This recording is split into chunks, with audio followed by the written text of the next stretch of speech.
Welcome to concept of chemistry.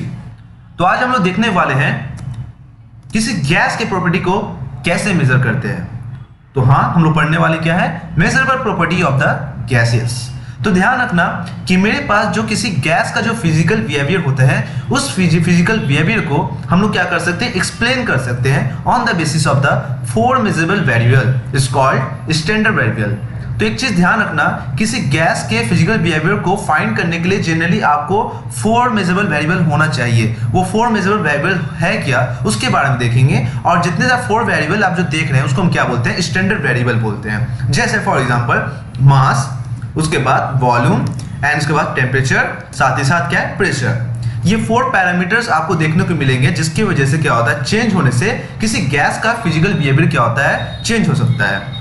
तो चलो हम लोग देखते हैं कि ये 4 वेरिएबल कैसे वेरी करता है, और अगर ये 4 वेरिएबल अगर वेरी करता है तो उस पर गैस का क्या इफेक्ट आता है, उसके फिजिकल बिहेवियर में क्या चेंजेस देखने को मिलता है। तो चलो स्टार्ट करते हैं। तो हम स्टार्ट करते हैं, पहला जो बात करने वाले नोट पॉइंट। नोट पॉइंट आपको देखने को मिलेगा, what is the physical behaviour of the gas. आपको शायद दिमाग में एक क्वेश्चन आया होगा, सर अगर फिजिकल बिहेवियर के बारे में अगर बात कर रहे हैं तो फिजिकल बिहेवियर एक्चुअली है क्या गैस का। तो ध्यान रखना, किसी भी गैस का फिजिकल बिहेवियर बोलने का मतलब क्या है, the gas particle have the negligible volume. तो अगर बात बताओ, गैस का मास से बहुत इंपॉर्टेंट फैक्ट होता है। अगर गैस का मास बहुत ही छोटा है, बहुत ही लेस है, तो उससे ऑक्युपाई करने वाला जो वॉल्यूम है वो बहुत वॉल्यूम क्या हो सकता है, बहुत ही नेग्लिजिबल होने वाला है। तो कहीं ना कहीं मास अगर बहुत बड़ा फैक्टर होता है, ठीक है। पहला फिजिकल बिहेवियर जो आप देख रहे हो वो क्या है, the gas particle have the negligible volume. Gas का पार्टिकल जो होता है बहुत ही नेग्लिजिबल वॉल्यूम होता है उसके पास। ओके, पहला फिजिकल बिहेवियर आप समझे। दूसरा फिजिकल बिहेवियर अगर देखेंगे, the gas particle are the equally size and do not have the intermolecular force of attraction with other gas molecules. Particles जो भी आप बोलते हैं, तो फिलहाल हम ये बोल सकते हैं उनके बीच में नहीं कोई अट्रैक्शन है, कोई नहीं रिपल्सन है। वो क्यों है, ऐसा क्यों हो रहा है, उनके बीच में कोई अट्रैक्शन नहीं है। तो ये कहीं ना कहीं ये बात पर डिपेंड करता है कि उसका वॉल्यूम क्या है, ठीक है, उनका साइज का पार्टिकल्स क्या है, इस बात पर डिपेंड करता है। साथ ही साथ हम ये भी बात बोल सकते हैं कि उनके बीच में लगने वाला फोर्स क्यों नहीं है, वो फ्रीली है, क्यों है।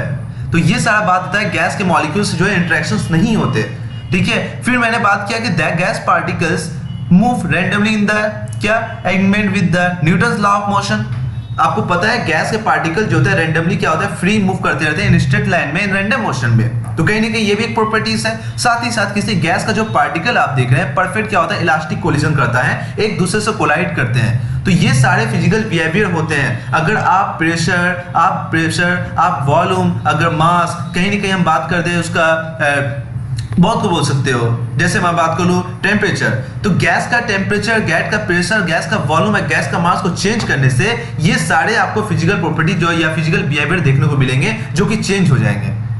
बात समझ में आ क्या बोल रहे हैं। तो कहने का मतलब क्या है, आप वॉल्यूम के वजह से आप इंटरमॉलिक्यूलर फोर्स ऑफ अट्रैक्शन देख सकते हो। अगर गैस का कंटेनर बहुत ही बड़ा है तो बताओ गैस के मॉलिक्यूल्स काफी एक दूसरे से दूर रहेंगे, जिसकी वजह से उनके मॉलिक्यूल्स में कोई फोर्स ऑफ अट्रैक्शन एक्ट करेगा ही नहीं। अगर मान लो आप प्रेशर अगर ज्यादा लगाते हैं गैस पर, तो वॉल्यूम क्या होगा, डिक्रीज कर जाएगा, जिसकी वजह से फोर्स ऑफ अट्रैक्शन अब काम करने लगेगा, जिसको हम बोलते हैं आइडियल गैस से कन्वर्ट हो जाता है रियल गैस, जो आगे क्लास में आप पढ़िएगा, क्लास 11 12 में पढ़िएगा। मगर फिलहाल हम क्लास 9 के बेसिस पर बात करेंगे। तो किसी गैस के बिहेवियर को अगर बात करते हैं, फिजिकल बिहेवियर जो मैं सामने रखा हूं, ये सारे पैटर्न चेंज हो सकते हैं जब आपका 4 अगर बात करते हो पैरामीटर अगर चेंज होते हैं, जैसे मास, क्या वॉल्यूम, प्रेशर और साथ ही साथ टेम्परेचर। ये 4 पैरामीटर ऐसे हैं जिसके वजह से चेंज करने से गैस का स्टेट भी चेंज हो सकता है। बात समझ में आ क्या बोल रहे। तो फिलहाल हम लोग पहले की अगर बात करते हैं, पहले जो बात आ रहा है वो मास है। क्या है वो मास को हम लोग कैसे मेजर करते हैं। तो एक चीज ध्यान रखना, गैस हैज अ डेफिनेट मास। आपको सब पता है, मैंने प्रीवियस लेसन में मैंने आपको बता दिया है कि गैस का क्या होता है, डेफिनेट मास होता है। सीधा सा बात है, मैं इसके बारे में कोई चर्चा नहीं करूंगा।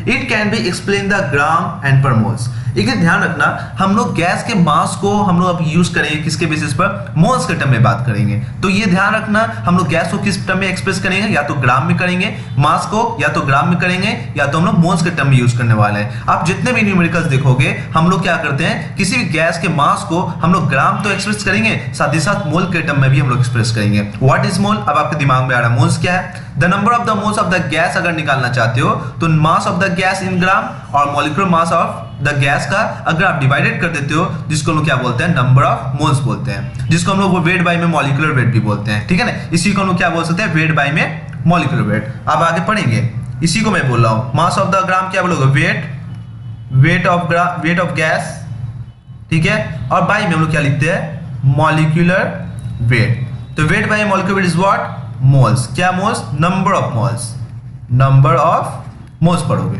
तो यही आपका वेट बाय मॉलिक्यूलर वेट। आप अभी डायरेक्ट फॉर्मूला याद कर जाइए। आप जब आगे लेक्चर देखेंगे, मतलब फॉर एग्जांपल हाई लेवल का क्लास 11 12 में, क्लास 11 में मोल कंसेप्ट आपका चैप्टर है, तो उसमें आप देखेंगे नंबर ऑफ मोल्स का कैसे ये डिफाइन हो रहा है, मास बाय मॉलिक्यूलर मास। मगर फिलहाल आपको इस फॉर्मूला को आपको क्या करना पड़ेगा, लर्न करना पड़ेगा। तो चलो हम लोग पहले ये बात समझे कि मास के पास, गैस के पास अपना एक डेफिनेट मास होता है। साथ ही साथ किसी गैस के मास को हम लोग किस में एक्सप्रेस करेंगे, इन द ग्राम। साथ ही साथ मोल्स में भी कर सकते हैं। तो व्हाट इज मोल्स, मोल्स क्या है, मोल्स क्या है, नंबर ऑफ मोल्स फाइंड करने के लिए ये ध्यान रखना, वेट बाय में मॉलिक्यूलर वेट या मास of the gas bye molecular mass में हम लोग देखेंगे। ओके, बात समझ में आया।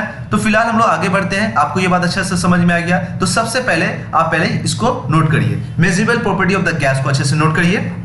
ओके, जो मेरा 4 पैरामीटर्स है, जिसको हम लोग स्टैंडर्ड वेरिएबल बोलते हैं। इसी स्टैंडर्ड वेरिएबल की वजह से गैस का स्टेट चेंज कर सकते हैं हम लोग, है ना। इसको लिख लीजिए फटाफट, इसको अच्छा से उतार लीजिए, ठीक है।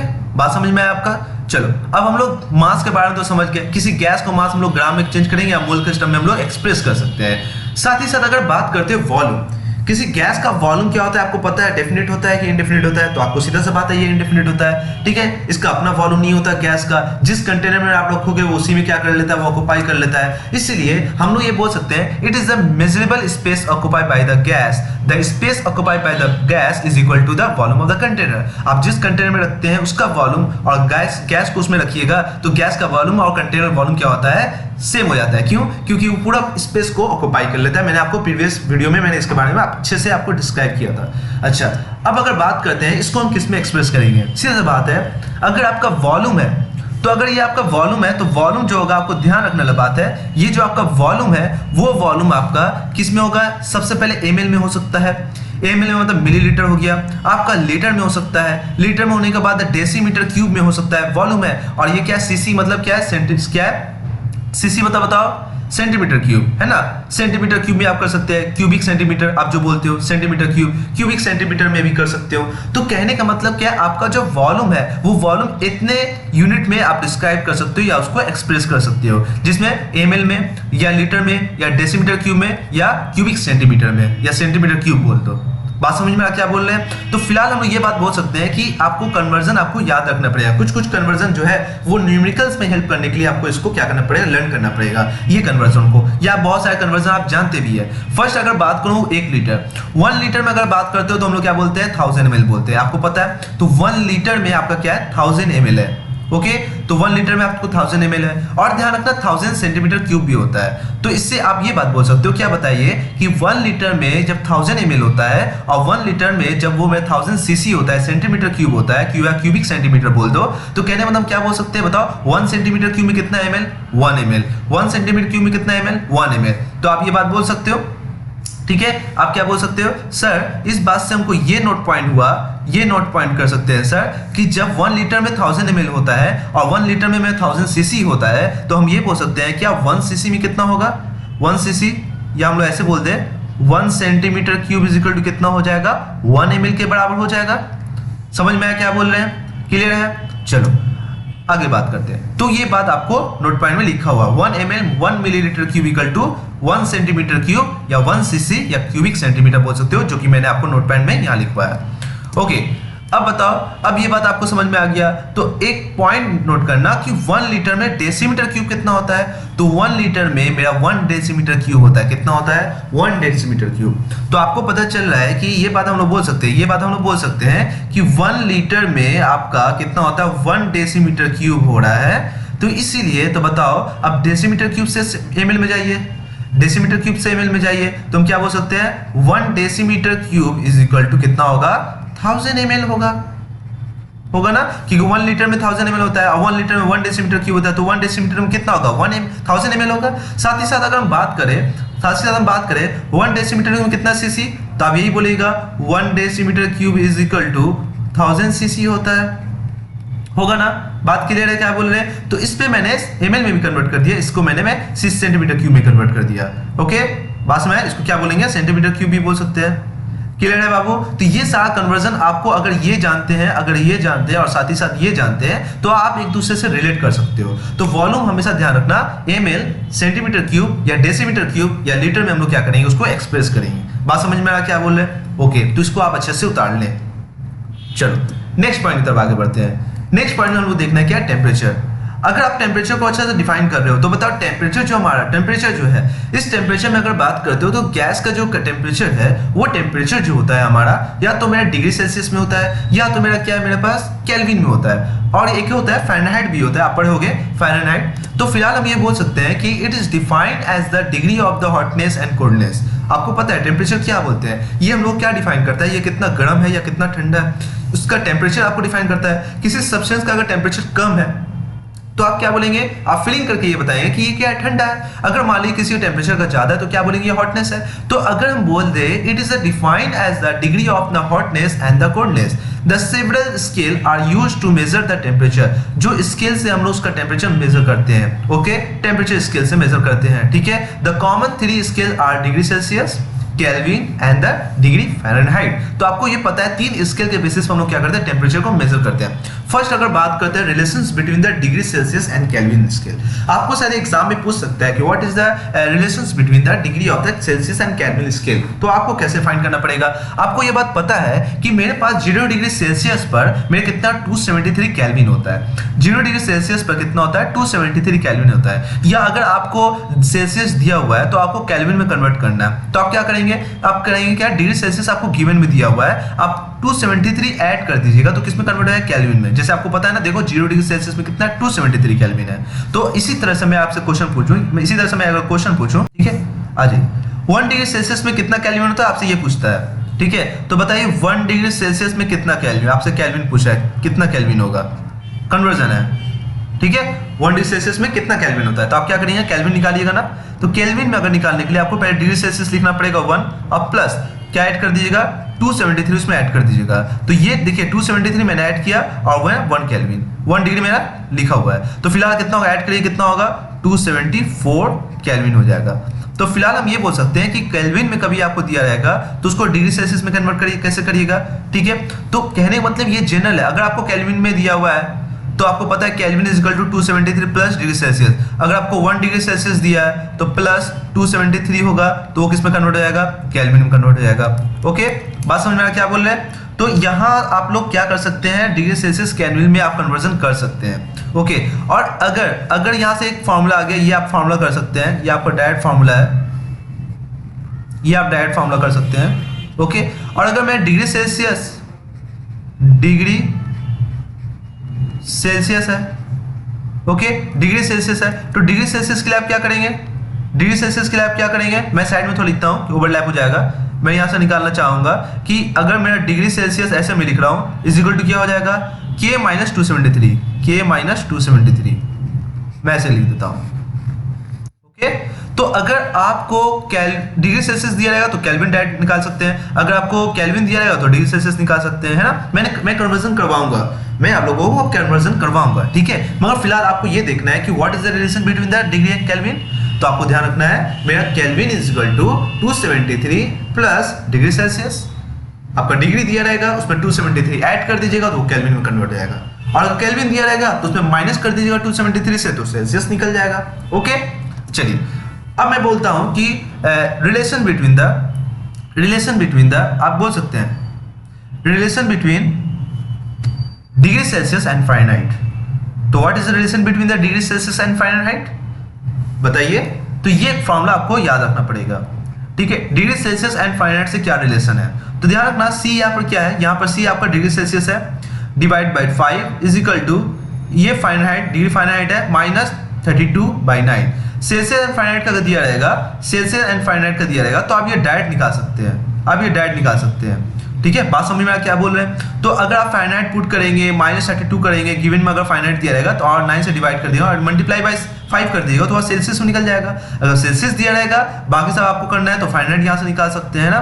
तो ये दो फॉर्मूला आप निकाल सकते हैं, ओके। और साथ ही साथ एक इंपॉर्टेंट पॉइंट आपको मैं देता हूं कि स्टैंडर्ड टेम्परेचर आपको बोलता है, ध्यान रखना, स्टैंडर्ड स्टेट, स्टैंडर्ड टेम्परेचर अगर बोल दे या स्टैंडर्ड स्टेट बोल दे, ठीक है ना, ये ध्यान रखिए, एसटीपी बोल दे या एनटीपी बोल दे, आपको ध्यान रखना है, ठीक है। मैं बात कर रहा हूं एसटीपी या एनटीपी बोल दे, ठीक है, ध्यान रखना। एसटीपी का फुल फॉर्म होता है स्टैंडर्ड टेम्परेचर एंड प्रेशर, और एनटीपी का होता है नॉर्मल टेम्परेचर प्रेशर। तो एक चीज ध्यान रखना कि ये क्या है, मेरे पास स्टैंडर्ड टेम्परेचर कितना होता है, अगर एसटीपी बोल दे तो आपको समझ में आना चाहिए टेम्परेचर कितना होना चाहिए, 0 डिग्री सेल्सियस होना चाहिए, या केल्विन में अगर बात करते हैं तो कितना है, 273 केल्विन होना चाहिए।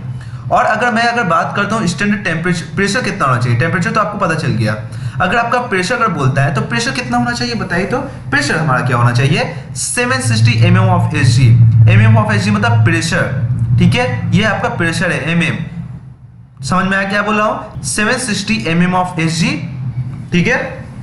मैं क्या बोल रहा हूं कि स्टैंडर्ड प्रेशर आपका क्या होगा, 760 mm ऑफ Hg या 1 atm बराबर, ठीक है। आप एक चीज ध्यान रखिएगा, 1 atm is equal to 760 mm of Hg होता है, मरकरी के हाइट के बराबर होता है, कितना mm, 760 mm ऑफ Hg होता है, जो कि 1 atm के बराबर होता है। तो आपको कभी भी स्टैंडर्ड टेम्परेचर बोल दे तो आप बोल दीजिएगा 0 डिग्री सेल्सियस या 273 केल्विन, और अगर स्टैंडर्ड प्रेशर बोलता है तो समझ लीजिए, अगर आपको स्टैंडर्ड प्रेशर बोलता है तो 760 mm ऑफ Hg या 1 atm बोलती है, ये स्टैंडर्ड है। और सिर्फ अगर एसटीपी बोल देता है तो एसटीपी में ये दोनों बात आ जाएगा, एसटीपी में आपका स्टैंडर्ड टेम्परेचर कितना होगा, इतना होगा, प्रेशर भी कितना होगा, इतना, ये आपको समझना होगा। अगर नॉर्मल टेम्परेचर बोल देगा तो नॉर्मल भी आपको कितना मानना है, इतना ही मानना है पूरा। तो आपका एसटीपी बोले चाहे आपका एनटीपी बोले, दोनों का मतलब क्या होगा, सेम होगा। बोलो ये बात आपको क्लियर हुआ कि नहीं हुआ। तो टेम्परेचर से आपको ये रिलेशन आपको फाइंड होना चाहिए, साथ ही साथ मेरा टेम्परेचर का मेरा कौन कौन से degree, Fahrenheit and Celsius and kelvin में दूसरे साथ रिलेशन आपको याद होना चाहिए। तो चलो मैं अब बात करना चाहता हूं, पहले आप इसको उतार लें, पहले आप इसको अच्छे से उतार लें, मैं नेक्स्ट पॉइंट की तरफ आगे बात करता हूं, जो है मेरे पास प्रेशर मैंने नहीं बताया ना, ओके, प्रेशर के बारे में थोड़ा बता देता हूं, ओके। अच्छा, प्रेशर क्या होता है बताइए, प्रेशर किसके बेसिस पर होगा, प्रेशर ध्यान रखना कि प्रेशर का मतलब क्या होता है, कोई गैस अगर आपको मान लो कि प्रेशर लगा रहा है, कोई गैस आपका प्रेशर लगा रहा है, तो गैस कहां लगाएगा, वॉल ऑफ द कंटेनर लगाएगा। तो अगर वॉल ऑफ द कंटेनर लगाएगा तो गैस कितना प्रेशर लगाएगा बताइए, कितना लगाएगा, जितना नंबर ऑफ मोल्स होगा, जितना नंबर ऑफ क्या होगा, मोल्स होगा। तो प्रेशर डिफाइन करता है कि यूनिट वॉल्यूम में कितना फोर्स लग रहा है, यूनिट वॉल्यूम में कितना फोर्स लग रहा है वो बताता है क्या मेरे पास, प्रेशर। समझ में आया क्या बोल रहा हूं मैं, ठीक है। तो गैस के प्रेशर से आपको ध्यान रखना है, प्रेशर मैं यहीं पे बता दे रहा हूं आपको कि प्रेशर हम किस में एक्सप्रेस करते हैं, एटीएम में या 760 mm ऑफ Hg, या हम यहां पर बोल दे 76 सेंटीमीटर ऑफ Hg, ये प्रेशर है आपका, किसमें आपका, ये आपका प्रेशर है, ध्यान रखना, ठीक है। मैं यहां पर लिख दे रहा हूं प्रेशर किसको एक्सप्रेस करते हैं, 4 नंबर आप प्रेशर बोल दीजिएगा। तो प्रेशर को हम मेजर करते हैं किसमें, 1 atm में, 1 atm किसके बराबर होता है, 760 mm ऑफ Hg, या अगर सेंटीमीटर में बात करते हैं तो 76 सेंटीमीटर ऑफ Hg भी होता है, और ये किसके बराबर होता है, ये आपका होगा, ये भी बोल सकते हैं mm ऑफ Hg हो गया ना, ठीक है। 760 टॉर भी यूनिट होता है, तो मिलीमीटर ऑफ Hg, इसमें हम लोग प्रेशर मेजर कर सकते हैं, 1 atm एटमॉस्फेरिक प्रेशर वो हम लोग मेजर कर सकते हैं, सेंटीमीटर में मेजर कर सकते हैं, साथ ही साथ टॉर में, सब 1 atm के बराबर होता है, ओके। तो ये आपको समझना होगा। तो प्रेशर को हम लोग किसके से मेजर करते हैं, atm, mm of Hg mercury, ठीक है, सेंटीमीटर, ठीक है, 76 सेंटीमीटर, साथ ही साथ 760 टॉर हम लोग क्या करते हैं, सब 1 atm के बराबर होता है। तो फिलहाल हम लोग ये बात समझते हैं कि टेम्परेचर, ये सारे पैरामीटर आपको समझ में आना चाहिए, और ये 4 पैरामीटर को अगर चेंज करते हो तो क्या होगा, हमारा गैस का जो फिजिकल प्रॉपर्टी है, फिजिकल स्टेट बोल दो, ठीक है, वो क्या होगा, चेंज हो जाएगा, बिहेवियर उसका चेंज होगा। कैसे होगा, और वो साइंटिस्ट ने फर्स्ट पहले निकाला, क्या निकाला, आप निकाल सकते हो बॉयस लॉ। जो फर्स्ट हमारा साइंटिस्ट है वो साइंटिस्ट क्या है हमारा, बॉयस लॉ। बॉयस लॉ हम लोग को बहुत बारे सिस्टम में बताया, बॉयस लॉ एक साइंटिस्ट है जो क्या बताया, किसके बीच में रिलेशन बताया, वो रिलेशन बताया pressure volume relationship, pressure volume relationship. तो कहिए बताइए कि प्रेशर वॉल्यूम रिलेशनशिप मतलब प्रेशर और वॉल्यूम के बीच में रिलेशन बताया, कौन बताया, बॉयस लॉ। बॉयल्स लॉ नाम के साइंटिस्ट ने, जिसका पूरा नाम क्या है, रॉबर्ट बॉयल्स, इन 1662 में इन्होंने डिस्क्राइब किया कि what is the relation between the pressure and the volume. ये आपका क्या है, रॉबर्ट बॉयल साइंटिस्ट जो आप देख रहे हो। तो फिलहाल हम ये बोल सकते हैं, ये रॉबर्ट बॉयल क्या बताए, क्या स्टेटमेंट दिया। पहला स्टेटमेंट आप दिया, ध्यान समझिए क्या स्टेटमेंट दिया। ये स्टेटमेंट दिया कि the state that at the constant temperature. तो पहले ये बात बताइए कि मेरे पास 3 पैरामीटर था ना, किसी गैस का 4 था, मास को मैं छोड़ रहा हूं, मास को मैं कांस्टेंट रखूंगा। अगर मैं गैस को लूंगा तो गैस का मास को क्या लेंगे, कांस्टेंट लूंगा। तो अगर मान लो 3 पैरामीटर को जनरली हम लोग यूज करेंगे, एक मेरा प्रेशर, एक मेरा क्या वॉल्यूम, और एक मेरा क्या है टेम्परेचर। ये 3 पैरामीटर हैं जो आपस में क्या करता है, इंटर कन्वर्जन, हम इसको घटा सकते हैं या बढ़ा सकते हैं। फॉर एग्जांपल मैं अगर बात करूं, ध्यान समझिएगा, मैं अगर टेम्परेचर अगर बढ़ाता हूं, तो टेम्परेचर अगर बढ़ाऊंगा तो आप क्या बोलेंगे, टेम्परेचर बढ़ाने से वॉल्यूम क्या होता है, बढ़ता है, आपको पता है। तो टेम्परेचर किसी सिस्टम का, किसी गैस का टेम्परेचर आप बढ़ाते हो तो उसका वॉल्यूम बढ़ता है। मैंने लास्ट क्लास में मैंने आपको बताया था, किसी गैस का टेम्परेचर को बढ़ा के उसके वॉल्यूम को क्या कर सकते हैं, या उसको वॉल्यूम को हम बढ़ा सकते हैं, कि किसी गैस को एक्सपेंड कर सकते हैं। तो कोई गैस अगर एक्सपेंड होता है तो आप क्या बोल सकते हैं, उनका वॉल्यूम क्या हो रहा है, इंक्रीज हो रहा है। तो कहीं ना कहीं ये बात हम लोग जानते हैं कि टेम्परेचर बढ़ाने से किसी गैस का वॉल्यूम क्या होता है, इंक्रीज करता है।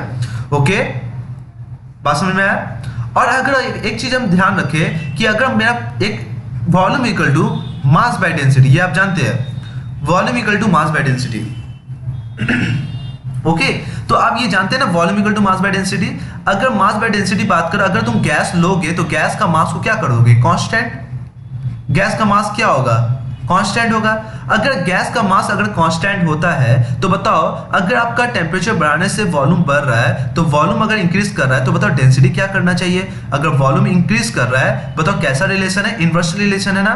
तो अगर ये कांस्टेंट होगा तो वॉल्यूम अगर तुम बढ़ाते हो तो डेंसिटी क्या होगा, उस गैस का क्या होगा, कम हो जाएगा। कैसे भाई, आपको लास्ट क्लास में मैंने बताया था, बताइए। अगर गैस के ऊपर का प्रेशर को आप कम करते हैं तो गैस एक्सपेंड करेगा, तो यार टेम्परेचर बढ़ा के भी उसके काइनेटिक एनर्जी को आप क्या कर सकते हैं, बढ़ा सकते हैं। तो अगर किसी गैस के काइनेटिक एनर्जी को टेम्परेचर बढ़ाइएगा तो टेम्परेचर बढ़ाने से उस गैस का काइनेटिक एनर्जी बढ़ जाएगा, और उस गैस का काइनेटिक एनर्जी जैसे बढ़ेगा तो वॉल ऑफ द कंटेनर से ज्यादा प्रेशर लगाएगा, जिसके वजह से वो एक्सपेंड करने लगेगा। और जैसे वो अगर एक्सपेंड करने लगेगा तो क्या बोलोगे, गैस के मॉलिक्यूल्स दूर दूर जाने लगेंगे। वॉल्यूम अगर बढ़ेगा, एक्सपेंड करेगा, तो गैस के मॉलिक्यूल्स दूर चले जाएंगे। अगर गैस के मॉलिक्यूल्स अगर दूर चले जाएंगे तो आप क्या बोलेंगे कि मॉलिक्यूल्स जो है अब क्लोज नहीं है, दूर दूर है, तो यूनिट वॉल्यूम में नंबर ऑफ मॉलिक्यूल्स क्या हो जाएगा, गैस का कम हो जाएगा, जिसकी वजह से आप क्या बोलेंगे, डेंसिटी क्या हो जाएगा, कम हो जाएगा। डेंसिटी का तो भाई तो यही डिफिनेशन है ना, यूनिट वॉल्यूम में कितना मॉलिक्यूल्स है। तो अगर मान लो अगर गैस एक्सपेंड कर रहा है तो गैस के मॉलिक्यूल्स अगर दूर चले जाएंगे तो डेंसिटी क्या हो जाएगा, घट जाएगा। तो बताइए, आप अगर वॉल्यूम को बढ़ा रहे हो तो डेंसिटी तो घटना चाहिए, मास अगर कांस्टेंट है। तो कहने का मतलब क्या है, टेम्परेचर बढ़ाने से वॉल्यूम बढ़ता है, वॉल्यूम बढ़ाने से डेंसिटी क्या होता है, गैस का घटता है। ओके, बात समझ में आया क्या बोल रहे हैं। और अगर मान लो प्रेशर, गैस अगर दूर दूर जाता है, अगर गैस अगर दूर दूर जाता है, बताओ तो गैस अब क्या होगा, वॉल्यूम ज्यादा हो गया, तो वॉल्यूम अगर ज्यादा होगा तो अंदर का प्रेशर भी क्या हो जाएगा, डेंसिटी कम हो गया है ना, तो अंदर का गैस के मॉलिक्यूल्स दूर दूर हो जाएंगे, तो अब प्रेशर भी क्या हो जाएगा, घट जाएगा। तो कहीं ना कहीं हम ये बात बोल सकते हैं कि गैस का जो प्रेशर है वो कैसा रिलेशन है, बताइए। प्रेशर भी क्या होगा, घटना चाहिए ना। तो अगर आप टेम्परेचर अगर बढ़ा रहे हैं तो वॉल्यूम क्या हो जाएगा, बढ़ जाएगा। जब जैसे वॉल्यूम बढ़ जाएगा तो उसका डेंसिटी घट जाएगा, और डेंसिटी घटने से अंदर का प्रेशर भी क्या हो जाएगा, घट जाएगा।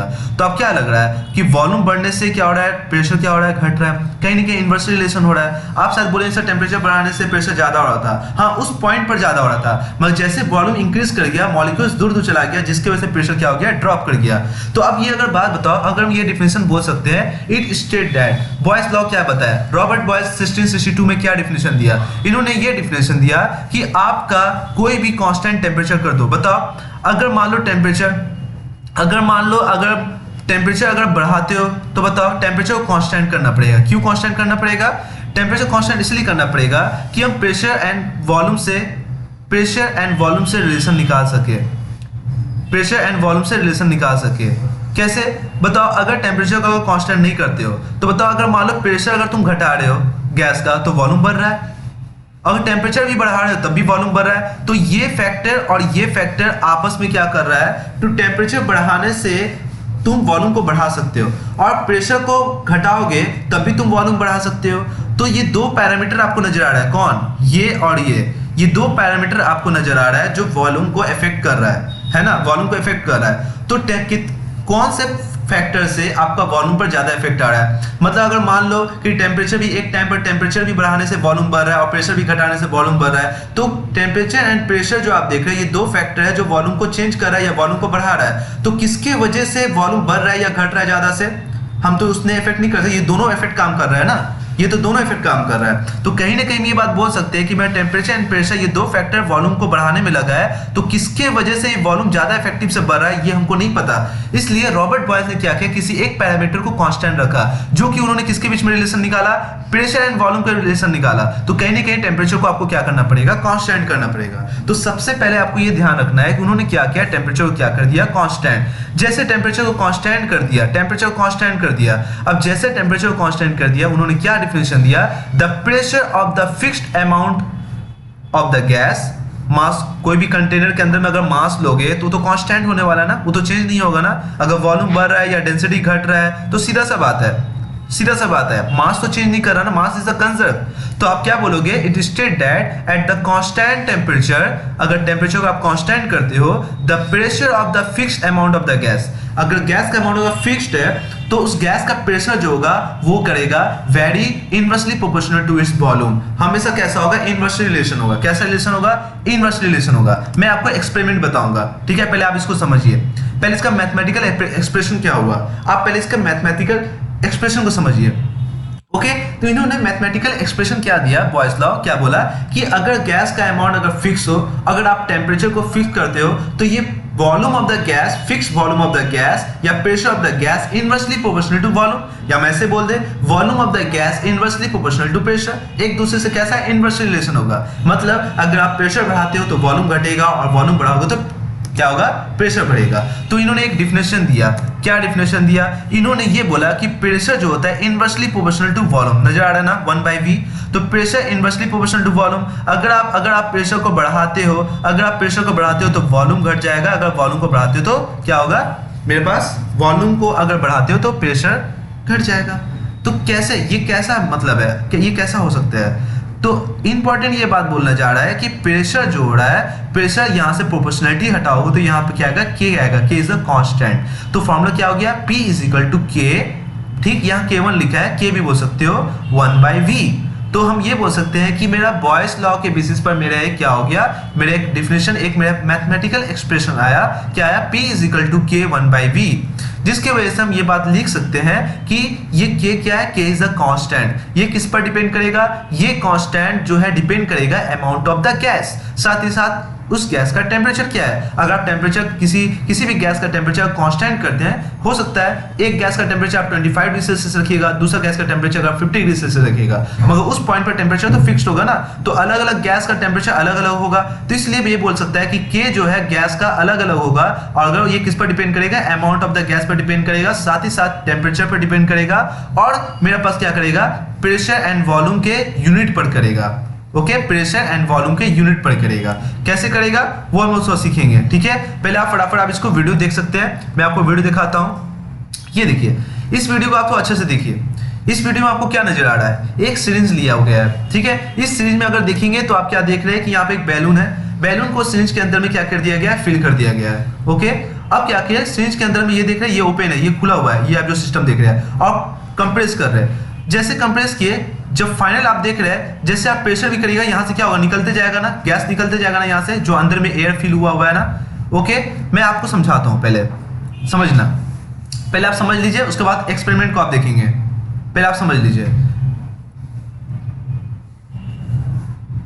समझिए। जैसे मान लीजिए मैं कंटेनर ले रहा हूं, जैसे मैं बात करता हूं कि मान लो बॉयस लॉ को आप देख सकते हो कंटेनर के बेसिस पर। जैसे मान लीजिए मेरा ये कंटेनर है, ठीक है, ठीक है, मैं यहां पर मान लीजिए एक पंप रखा हुआ, ठीक है, और यहां से अगर बात करते हो, मैं यहां पे एक सिरिंज लगाया हुआ है, और सिरिंज से मैं क्या कर रहा हूं, मैं पंप दे सकता हूं यहां पे, यहां से मैं क्या कर सकता हूं, ऐसे कर लो, वेस्ट होगा,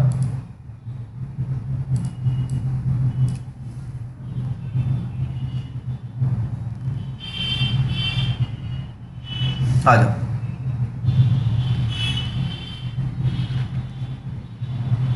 ठीक है, ये क्या है, मैं आगे बढ़ा के पंप भी दे सकता हूं। ठीक है, अब तुम बात बताओ, जैसे ये मैं सिस्टम कर रहा हूं, देखिए ये मैं सिस्टम कर रहा हूं, यहां पर मैं बैलून रख दिया, क्या रख दिया, बैलून।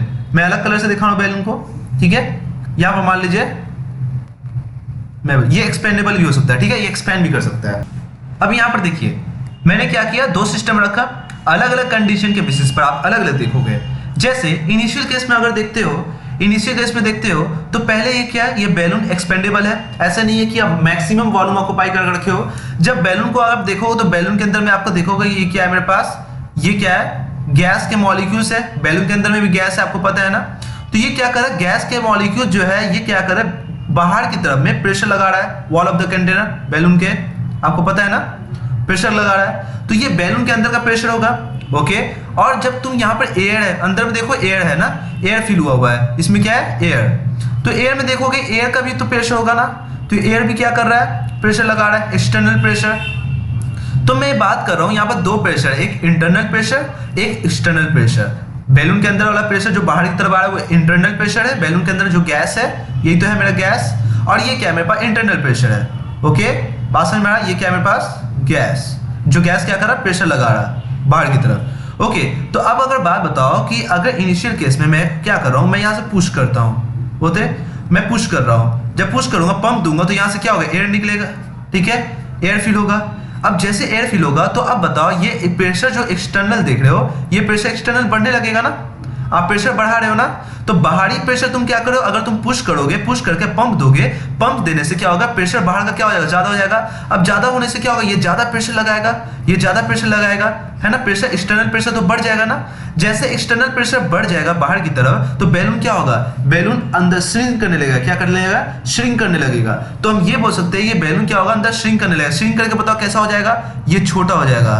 देखो पहले से, पहले तो इतना था उतना था, अब क्या हो गया, छोटा हो गया।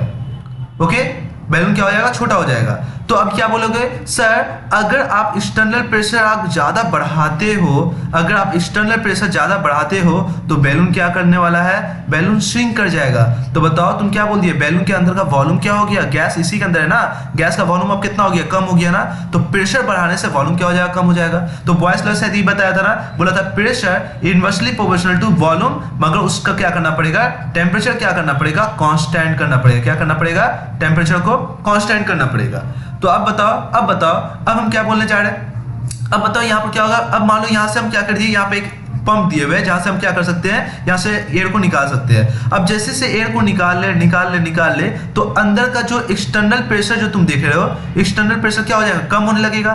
तो जैसे अगर प्रेशर से निकालोगे, एयर को निकालोगे तो बाहर का प्रेशर क्या हो जाएगा, कम हो जाएगा। जब बाहर का प्रेशर अगर कम हो जाएगा तो बताओ अब क्या होगा, ये अंदर का प्रेशर क्या हो जाएगा, फिर ज्यादा हो जाएगा। अगर मान लो बाहर का प्रेशर, अगर मान लो हम एक एग्जांपल दे रहे हैं, 0.2 atm है बाहर का प्रेशर, और अंदर का प्रेशर मान लो अभी 0.2 है। अब जैसे तुम निकालोगे तो बताओ बाहर का प्रेशर मान लो अब कितना कर दिए, 0.1 कर दिए, तो अंदर का प्रेशर कितना हो जाएगा, 0.2 है, उसके ऊपर ज्यादा हो जाएगा। तो अब ये क्या करेगा, ये एक्सपेंड करने लगेगा, क्या करने लगेगा, एक्सपेंड करने लगेगा। एक्सपेंड कर फिर क्या हो जाएगा, बड़ा हो जाएगा ना। तो बताओ अंदर बाहर का प्रेशर जो क्या करो, कम करोगे तो वॉल्यूम ऑफ द गैस क्या हो जाएगा, बैलून का वॉल्यूम क्या हो जाएगा, बढ़ जाएगा ना।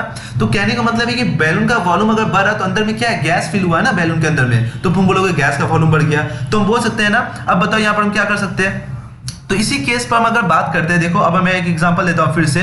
ये मेरा कंटेनर है, सेम चीज में, सेम में बात कर रहा हूँ, ठीक है। मान लो ये ऐसे है, और यहाँ से तुम क्या कर रहे हो, यहाँ पर एक बैलून रखे हुए हो, ठीक है। अब जैसे मान लो कि अगर मान लो तो गैस क्या होगा, जैसे बाहर का प्रेशर कम करोगे तो बैलून क्या हो जाएगा, बड़ा हो जाएगा। फिर क्यों, क्योंकि ज्यादा प्रेशर लगाने, अंदर का प्रेशर ज्यादा हो जाएगा, तो ये क्या होगा, ये बाहर की तरह एक्सपेंड होने लगेगा, तो गैस का वॉल्यूम क्या होगा, बैलून बढ़ जाएगा तो गैस का वॉल्यूम भी हो जाएगा।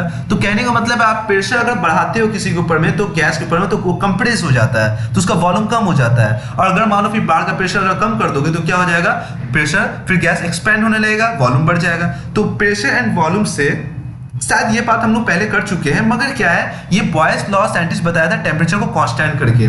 तो अब ये आप वीडियो देख सकते हो।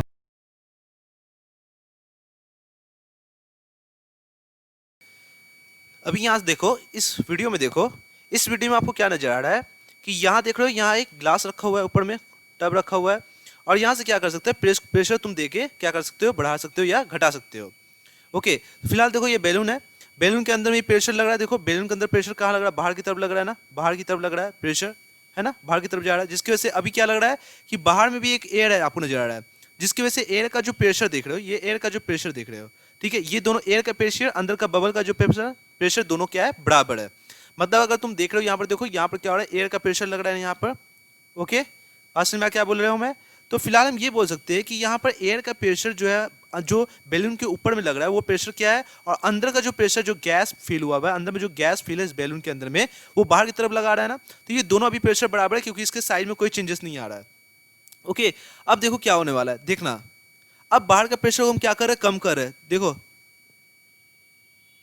देखो बैलून का क्या हो रहा है, वॉल्यूम बढ़ रहा है ना, गैस अंदर क्या कर रहा है, प्रेशर ज्यादा हो जा रहा है, क्योंकि बाहर का प्रेशर क्या हो रहा है, कम कर रहे हैं। ओके, तो जैसे जैसे बाहर का प्रेशर कम कर रहे, तो प्रेशर लगने वाला जो बैलून के ऊपर है वो कम हो रहा है, जिसकी वजह से क्या हो रहा है, अंदर का प्रेशर ज्यादा हो जा रहा है, जिसकी वजह से बैलून क्या कर रहा है, एक्सपेंड कर रहा है। कर रहा है ना, लग रहा है तुम्हें, समझ में आ रहा है।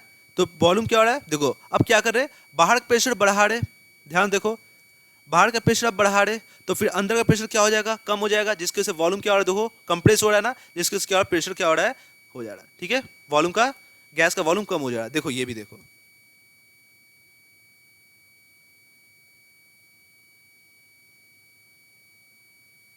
ठीक है, सेट कर दिया गया है।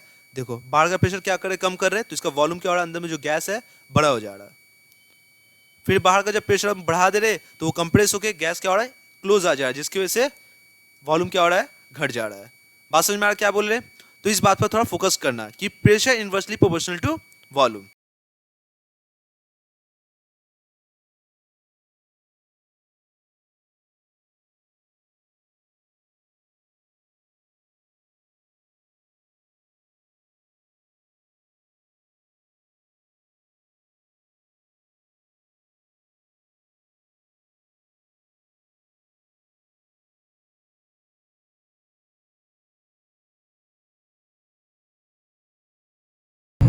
अब देखो प्रेशर कर रहा है, देखो बैलून छोटा हो रहा है ना, नजर आ रहा है, देखो पूरा छोटा हो गया। बात समझ में आ रहा क्या बोल रहे। तो बैलून पर प्रेशर अगर तुम लगाते हो, बाहर का एक्सटर्नल प्रेशर अगर तुम लगाते हो, तो क्या होगा, वो कंप्रेस हो जाएगा। क्या हो जाएगा, वो कंप्रेस हो जाएगा। बॉयस ने बताया था, अगर आप किसी गैस के ऊपर अगर प्रेशर लगाते हो तो उसका वॉल्यूम कम हो जाएगा।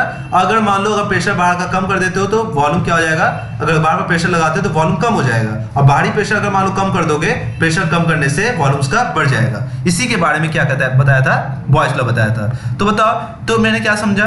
तो मान लो मेरा इनिशियल वॉल्यूम अगर मान लो V1 है, ठीक है, इनिशियल वॉल्यूम कितना मेरा V1 है, ठीक है। तो लिखा क्या है, let V1 be the volume of the given mass of the gas at the pressure P1।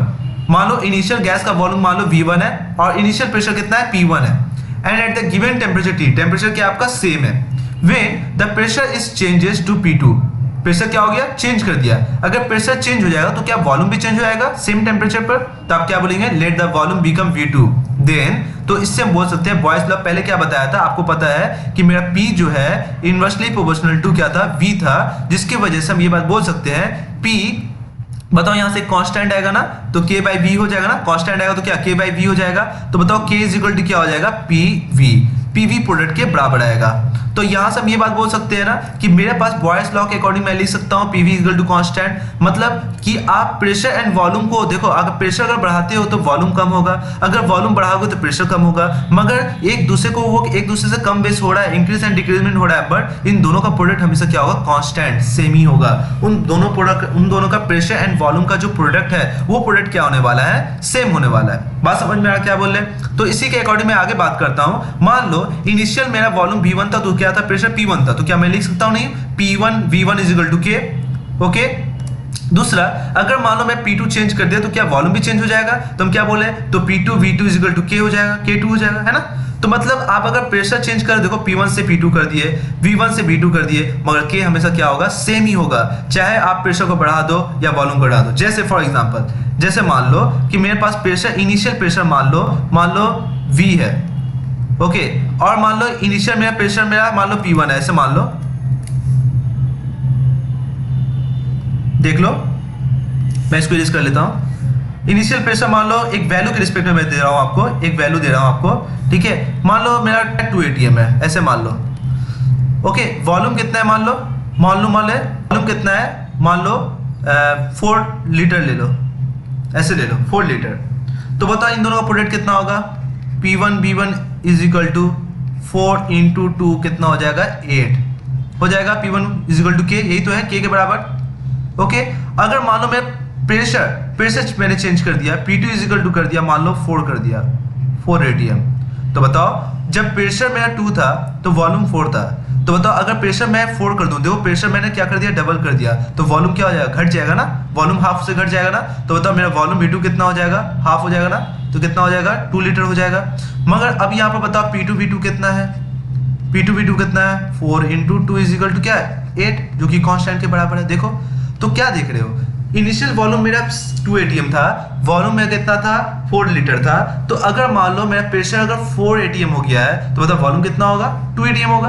तो प्रेशर कितना से इंक्रीज कर रहे हो, देखो प्रेशर कितना से इंक्रीज कर रहे हो, डबल कर रहे हो, तो वॉल्यूम कितना से डिक्रीमेंट करेगा, हाफ से करेगा। बात समझ में आया क्या बोल रहे हैं, डबल से डिक्रीज कर रहा है, देखो कितना हो रहा है, हाफ से डिक्रीज कर गया ना, 4 से 2 हो गया, देखो डबल किया तो वो कितना होगा, हाफ से करेगा, सीधा सा बात है। ठीक है, तो कहने का मतलब इन दोनों का अगर प्रेशर वॉल्यूम चेंज हो रहा है, मगर हम क्या बोल सकते हैं इन दोनों का प्रोडक्ट क्या हो रहा है, प्रोडक्ट के कांस्टेंट के 80 रहेगा। तो इसीलिए मैं क्या किया, P1 V1 equal to K, P2 V2 is equal to K। तो बताओ हम बोल सकते हैं ये दोनों तो सेम है ना, K तो सेम है ना, तो क्या हम ऐसे नहीं लिख सकते हैं P1 V1 is equal to P2 V2 लिख सकते हैं। तो from the equation 1 and 2 K same है, तो इसीलिए हम क्या बोल सकते हैं P1 V1 is equal to P2 V2। तो बताओ यहाँ से क्या आ सकता है, यहाँ से क्या आ सकता है, बताओ P1 अब बाई कर दोगे P2 इज इक्वल टू ये क्या हो जाएगा P2, ये क्या हो जाएगा P1। बात समझ में आ क्या बोल रहे हैं। तो मेरा एक फार्मूला हो गया P1 by P2 is equal to P2 by V1। तो क्या यहाँ हम लिख सकते हैं यहाँ पर P1 by P2 equal to P2 by V1। समझ में आया क्या बोल रहा हूँ मैं। तो इससे हम क्या कर सकते हैं P1 P2 V2 V1, कुछ नहीं है। तो इसलिए मैं हमको यही फार्मूला यूज करना पड़ेगा और ये फार्मूला यूज कर सकते हो, कोई भी एक फार्मूला यूज कर सकते हो। तो बॉयज लॉ का सबसे मेन फार्मूला यही है, pressure and volume is the temperature constant. तो कभी भी आपको बॉयज लॉ पूछेगा, ये 100% इंपॉर्टेंट है, आपको बॉयज लॉ 100% एग्जाम में आएगा, डिफिनेशन आएगा, तो आप ये डिफिनेशन लिख सकते हैं। बात समझ में आया क्या बोल रहा हूँ, क्लियर हो रहा है क्या बोल रहा हूँ मैं। तो इस बात को आप अच्छे से समझे, तो फटाफट आप इसको पहले उतारिए, ठीक है। तो चलिए मेरे पास अब हम लोग बात करने वाले हैं generally graphical representation of the boys law, ठीक है। जैसे आप बॉयज लॉ का फॉर्मूला आप जानते हैं, P is equal to K by V, ये जानते हैं। उसके बाद आप जानते हैं PV is equal to K, जानते हैं, ये भी जानते हैं। ये वहीं से ड्राइव हुआ, ये वहीं से ड्राइव हुआ, ऐसा मत समझिए कि ये नया है, वही है, ठीक है। मगर आपसे क्वेश्चन पूछ दे, बताओ आपको ग्राफ रिप्रेजेंटेशन करना है किस किस पर, 2 कोऑर्डिनेट आपको नजर आएगा। पहला कोऑर्डिनेट आपको नजर आ रहा है y एक्सिस, दूसरा कोऑर्डिनेट नजर आ रहा है x एक्सिस। y एक्सिस में आपका प्रेशर दिया हुआ है, ध्यान रखिएगा, और मेरा x एक्सिस में क्या दिया, वॉल्यूम कोऑर्डिनेट दिया हुआ है। तो आपको प्रेशर एंड वॉल्यूम से आपको क्या करना है, एक ग्राफ प्लॉट करना है। तो कैसे प्लॉट करेंगे, तो प्रेशर एंड वॉल्यूम में क्या रिलेशन है पहले देखिए। देखिए प्रेशर वॉल्यूम में कैसा रिलेशन है, इनवर्सली है। बताइए इनवर्सली बोलने मतलब कि आपका वॉल्यूम है। बताइए यहाँ पर क्या कोऑर्डिनेट आपका 0,0 है ना, 0,0। यहाँ पर x भी 0 है और यहाँ पर क्या है, y भी 0 है। तो मतलब ऐसे बोल दे वॉल्यूम भी 0 है। बताइए x कोऑर्डिनेट क्या है, वॉल्यूम है, तो वॉल्यूम भी 0 है, प्रेशर भी 0 है ना। इस पॉइंट पर एक काम करते हैं, केस 1 लेते हैं। केस 1 हम क्या ले रहे हैं, मान लीजिए वॉल्यूम को हम 0 कर दिए। तो अगर वॉल्यूम 0 होगा, बताइए वॉल्यूम अगर 0 कर देंगे तो प्रेशर क्या हो जाएगा, pressure equal to K by 0 हो जाएगा। K बाई 0 का मतलब क्या होता है, किसी भी वैल्यू के नीचे अगर 0 करते हैं मतलब क्या, डिवाइडेड करते हैं तो क्या होता है, इन्फिनिटी। इन्फिनाइट मतलब कहाँ है हमको नहीं पता, मतलब इन्फिनाइट का मतलब ये होता है कि वो वैल्यू कहाँ है मुझे नहीं पता।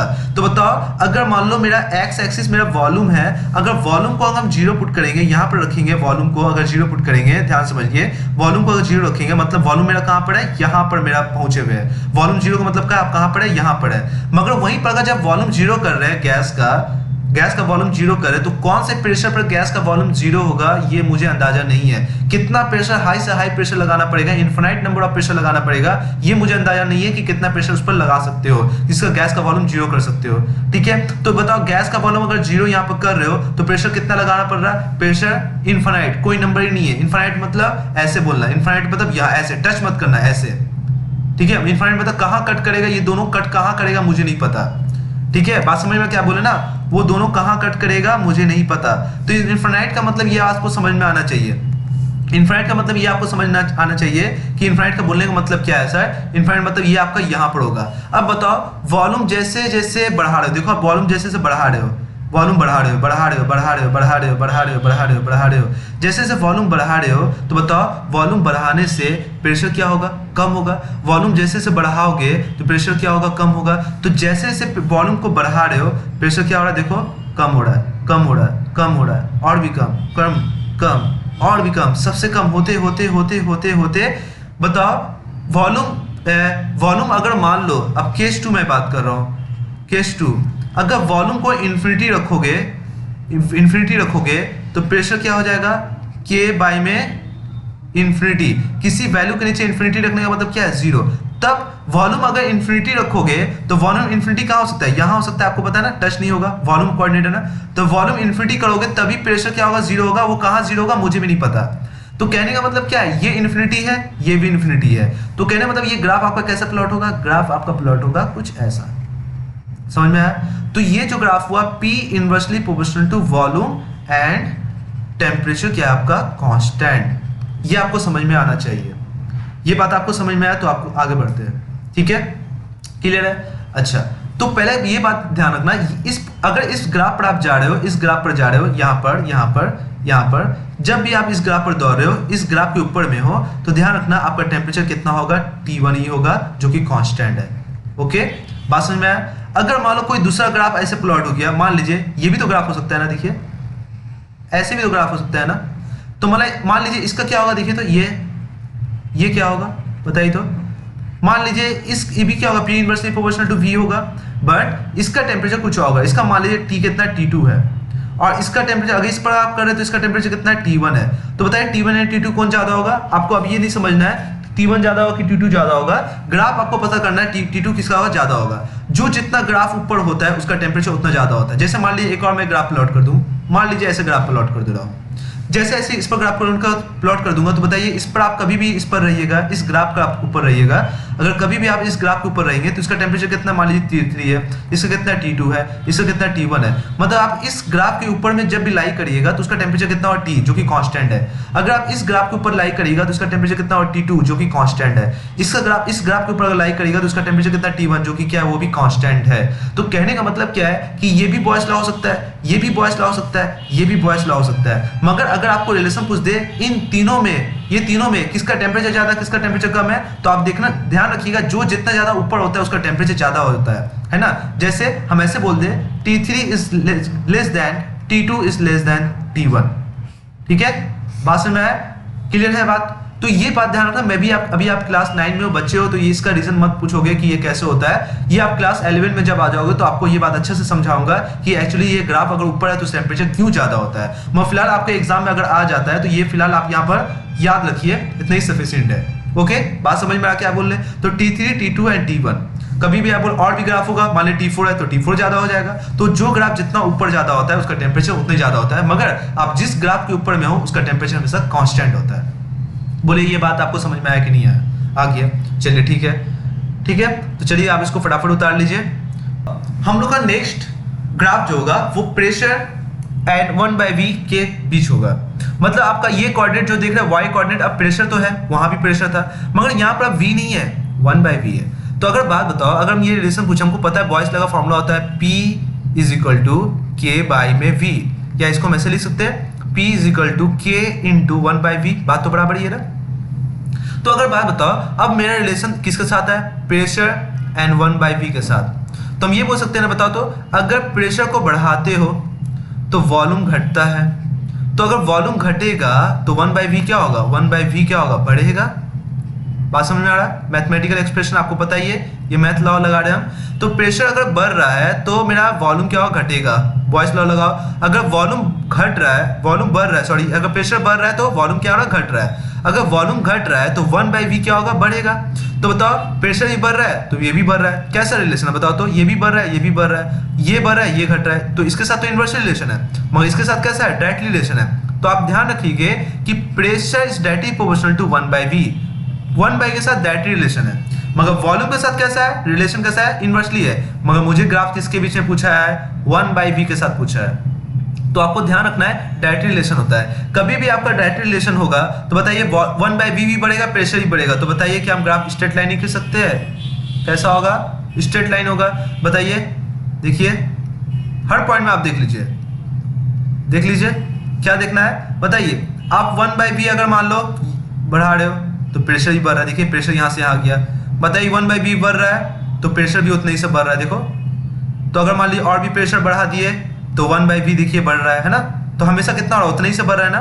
तो अगर मान लीजिए प्रेशर बढ़ाते हैं तो 1/v भी क्या होता है? डायरेक्टली रिलेशन होता है, डायरेक्टली बढ़ता है। देखिए प्रेशर बढ़ा रहे हो तो वॉल्यूम भी अब बढ़ गया, 1/v वॉल्यूम बढ़ गया। तो अगर मान लो फिर प्रेशर बढ़ा रहे हो तो 1/v बढ़ गया। मगर 1/v बढ़ रहा है मगर वॉल्यूम क्या हो रहा है? घट रहा है। बात समझना क्या बोल रहे हैं? क्लियर है यहाँ तक? तो कभी भी आपको प्रेशर एंड 1/v के साथ अगर ग्राफ अगर दिखाता है तो आप कैसे बोलेंगे? Straight line. कैसा है? Straight line. Okay, from the origin. कहाँ से? ओरिजिन से। ओके, फटाफट आप इसको नोट कर ले। नेक्स्ट अगर बात करते हैं पीवी एंड पी के साथ, पीवी एंड पी के साथ ग्राफ थोड़ा देखें। पीवी एंड पी के साथ अगर देखना है कि ये मेरा कोऑर्डिनेट मेरा पी है, पीवी का प्रोडक्ट है और ये मेरा प्रेशर के साथ है। अभी आपको पता था PV equal to constant. PV equal to क्या है बाबू? कांस्टेंट। तो पीवी इक्वल टू कांस्टेंट का ये मतलब होता है कि अगर मान लो मैंने आपको बताया था प्रेशर चेंज करो तो वॉल्यूम भी चेंज हो जाएगा, बट दोनों का प्रोडक्ट हमेशा क्या होगा? सेम ही रहेगा। मतलब ये कांस्टेंट है। तो अगर मान लो अगर ग्राफ जो प्लॉट करते हो, देखो ग्राफ प्लॉट करो ऐसे है, इंडिपेंडेंट फैक्टर है ऐसा। क्यों ऐसा हो गया? अगर आप किसी भी इस पॉइंट पर अगर आप आते हो तो आप ये बात बताओ, किसी पॉइंट पर ये आप आ रहे हो, मान लो देखो प्रेशर मान लो ये 0 था, प्रेशर मान लो P1 हो गया। मान लो प्रेशर बढ़ा दिए P2 कर दो, मान लो प्रेशर बढ़ा के फिर P3 कर दो, मान लो प्रेशर बढ़ा के P4 कर दो। इस लाइन पर जितना भी आप जाओ, मान लो प्रेशर P5 कर दो। तो देखो प्रेशर यहाँ से यहाँ क्या कर रहे हो? यहाँ से यहाँ क्या कर रहे हो? प्रेशर को बढ़ा रहे हो ना। तो प्रेशर बढ़ाने से वॉल्यूम क्या होता है?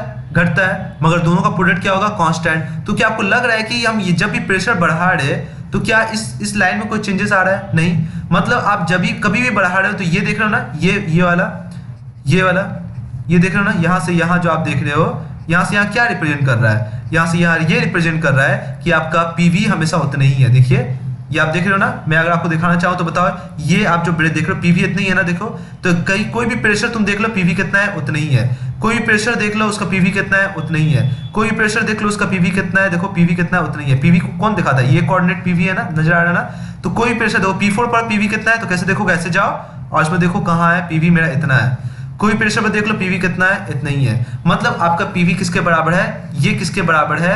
पीवी इज इक्वल टू के के बराबर है। और के कहाँ है आपका? ये नजर आ रहा है के।